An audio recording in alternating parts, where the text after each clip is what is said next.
So this week, an article came out on educational technology called Teachers at Risk of Burnout Following Increased Online Harassment from Pupils, meaning their students.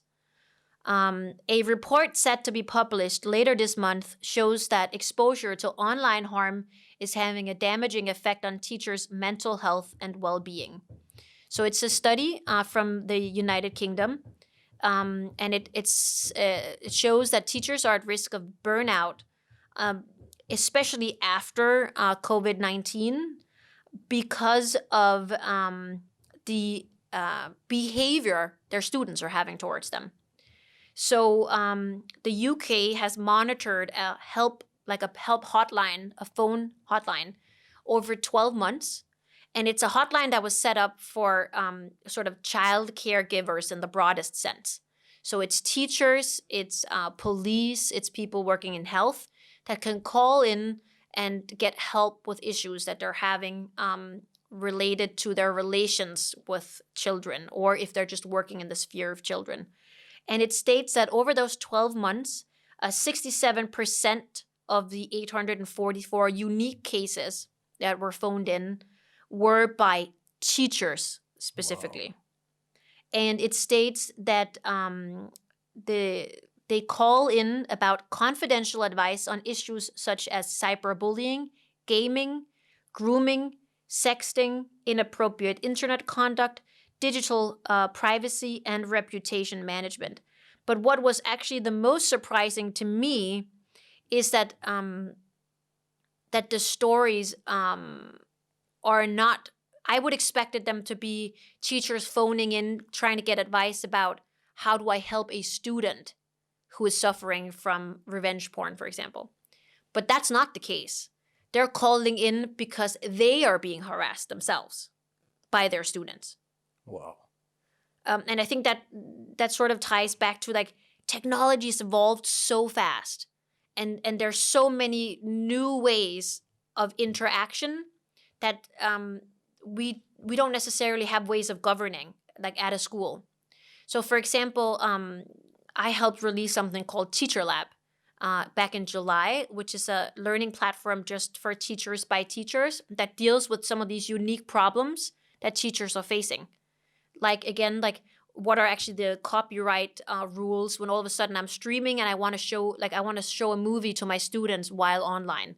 They knew the rules in the physical classroom, but maybe they don't know it online. They're like, I have a Netflix. Am I allowed to stream that with my students? Or they're experiencing like a student that's being bullied and they don't know what to do about it. And that's kind of where we started. And then we just got this we talked to over 3,000 teachers, talk to them like this, talking on the phone. And what they told us is that, well, actually, the things we're experiencing are much more than that. For example, one teacher told us about how parents had created a WhatsApp channel just to bitch about about the teachers. Wow. So we're seeing this use of technology in ways that we never predicted, and that teachers just haven't had a chance of being equipped to deal with. Then when they're all of a sudden added to a channel like that, or a student or another parent shows them that, they don't know really what to do. So in many ways, teachers are really being taken hostage and are forced to stay up to date with all these platforms, but the administration offers very little support for them on how to handle it. So I think that, if we are to continue to be successful in educating our children, then we have to do a much better job at educating teachers about how to work with technology. Like, what is the technology that's coming? What are the appropriate guidelines? For example, we heard a lot about screens. Should your camera be on? Should it be off? It's been an issue of bandwidth for a long time, but it's also an issue of engagement. How are we showing each other respect in a classroom while respecting that maybe you don't have enough internet connection, or maybe you don't have a private space where we won't see children or dogs or siblings running around in the back. So I think I love that COVID has brought increasing investments in EdTech.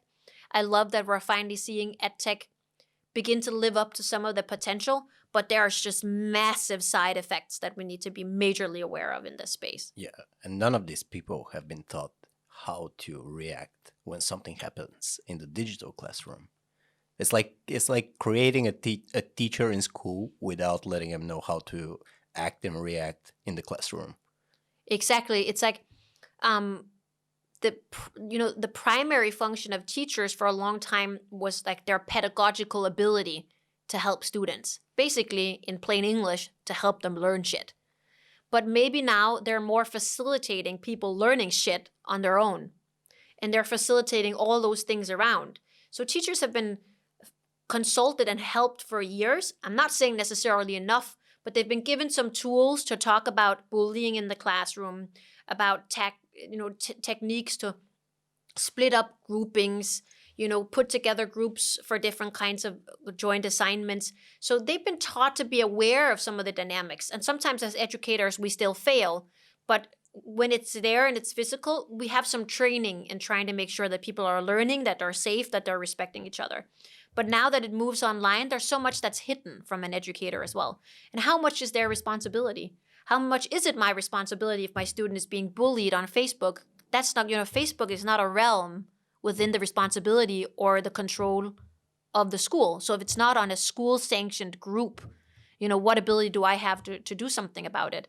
And of course, I want to help teachers as much as possible, but we don't necessarily sort of have all that, like, we don't really know what to do. So this is a new space we're venturing into. And tech is evolving really fast. We've talked so many times about how AI, machine learning, natural language processing are some of the things that are really evolving. And they're challenging teachers. They're challenging people. They're amazing also, but they're also challenging us